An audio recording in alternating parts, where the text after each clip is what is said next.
جسے اللہ تبارک و تعالی نے قوت گویائی عطا فرمائی ہے، وہ اس نعمت کی قدر و قیمت کو بالکل یقین کامل کے ساتھ جانتا ہے کہ اللہ تبارک و تعالیٰ نے زبان جیسی اتنی بڑی نعمت ہمیں عطا فرمائی ہے کہ ایک گونگا انسان ہمیں اس کی قدر و قیمت بتا رہا ہوتا ہے۔ وہ کسی انجان شخص کے سامنے جب جاتا ہے جو اس کے اشاروں کو نہیں جانتا تو بڑی مشکل کے ساتھ اپنی بات کو سمجھانے میں وہ کامیاب ہوتا ہے، لیکن جسے اللہ تبارک و تعالیٰ نے زبان کی نعمت عطا فرمائی وہ دو جملوں میں اپنی بات کو سمجھانے میں کامیاب ہو جاتا ہے۔ تو لہذا اللہ تبارک و تعالیٰ نے اس وجود میں ہمیں جو زبان کی نعمت عطا فرمائی ہے اس کا کوئی مماثل نہیں، اس کی کوئی برابری نہیں کر سکتا، اور اسی زبان کی وجہ سے اللہ تبارک و تعالی جنت بھی عطا فرمائے گا اور جہنم رسید بھی فرمائے گا۔ اسی زبان سے جب انسان کلمہ پڑھتا ہے تو اللہ تبارک و تعالی اسے جنت عطا فرمائے گا۔ اسی زبان سے جب بندہ کلمہ کفر رکھتا ہے تو اللہ تبارک و تعالی اسے جہنم میں داخل فرمائے گا۔ اسی زبان سے جب انسان اللہ تبارک و تعالی کی حمد و ثنا کو بیان کرتا ہے تو اللہ تبارک و تعالی اسے اجر و ثواب عطا فرماتا ہے۔ اسی زبان سے جب انسان کوئی گناہ والی بات کرتا ہے، کوئی بیہودہ بات کرتا ہے تو اللہ تبارک و تعالی اسے گناہ عطا فرماتا ہے۔ اچھی بات کہنے پر رب تعالی اپنی رضا عطا فرماتا ہے، اور اپنی زبان سے کوئی بری بات کہنے کے بدلے میں اللہ تبارک و تعالی اپنی ناراضگی عطا فرماتا ہے۔ انسان کی زبان سے صبح و شام بہت سارے الفاظ نکلتے ہیں، انسان اس کی قدر و قیمت کو نہیں جانتا، اس کی حقیقت کو نہیں جانتا کہ میری زبان سے جو بات نکلی ہے، میری زبان سے جو جملہ نکلا ہے، اس جملے کی وجہ سے اللہ تبارک و تعالیٰ کی مجھے رضا ملے گی یا مجھے اللہ کی ناراضگی کا سامنا کرنا پڑے گا۔ اسی لیے ہم بھی اپنی زبان سے کبھی کبھار یہ جملہ کہتے ہیں، نہ جانے میری زبان سے کون سی بات نکلی ہے جو رب تعالیٰ کو بری لگتی ہے، رب تعالیٰ ناراض ہو گیا ہے اور میرے کام بگڑتے چلے جا رہے ہیں۔ اس لیے ہماری زبان پر بھی یہ مقولہ ہوتا ہے کہ جناب زبان سے اپنے منہ سے ہمیشہ اچھی بات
لیے پیارے محبوب علیہ السلام نے اس زبان کی اہمیت کو بیان کرتے ہوئے فرمایا کہ جب انسان شروع کرتا ہے تو اس کے تمام اعضاء، یہ حدیث مبارکہ میں بیان ہوا ہے، کسی کی اپنی باتیں نہیں ہیں. پیارے محبوب علیہ السلام نے ارشاد فرمایا کہ جب بندہ شروع کرتا ہے تو اس کے جسم کے تمام اعضاء زبان سے کہتے ہیں کہ ہمارے معاملے میں اللہ تعالیٰ سے ڈر. یہ ہمارے جسم کے سارے اعضاء زبان سے کہتے ہیں کہ ہمارے معاملے میں اللہ سے ڈر،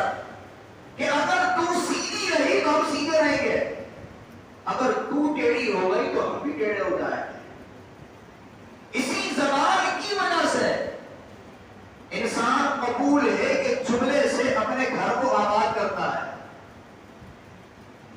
اسی زبان سے قبول ہے کہ جملے سے انسان اپنے گھر کو آباد کرتا ہے، اور اسی زبان سے جب طلاق کا لفظ نکلتا ہے تو پورا گھر برباد ہو جاتا ہے.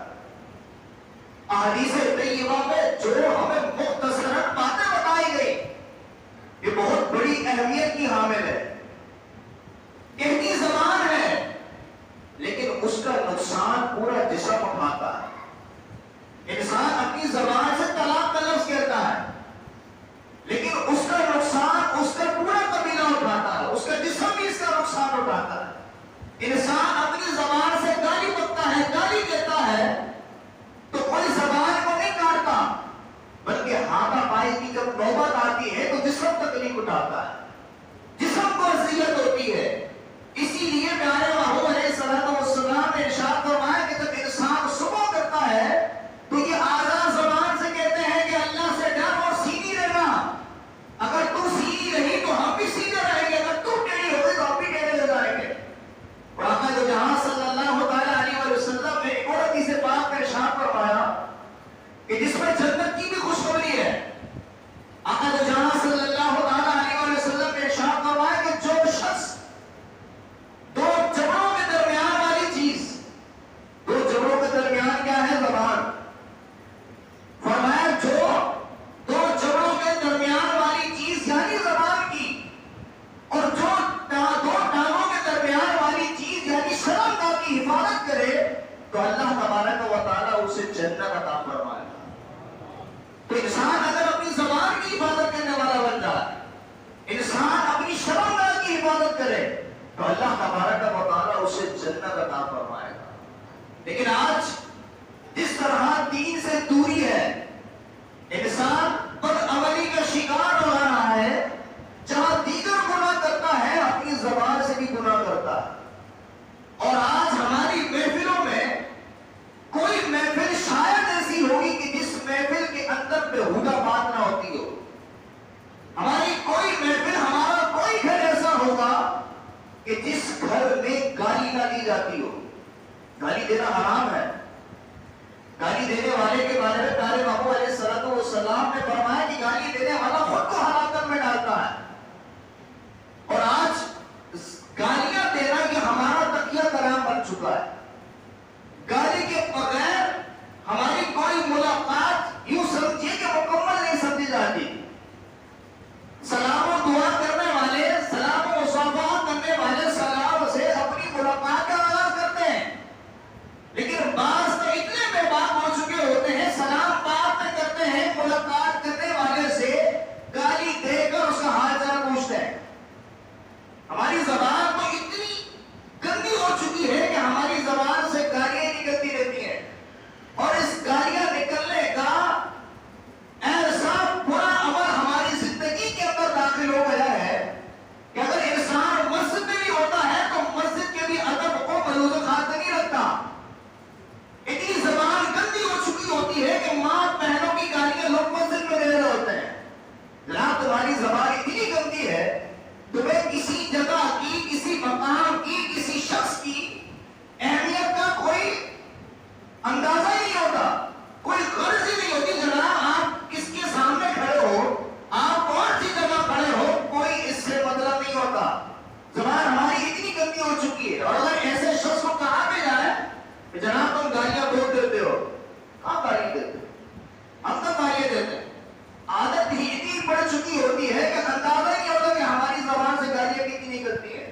اور بعض اوقات یہ گالیاں ہم خود کو دے رہے ہوتے ہیں،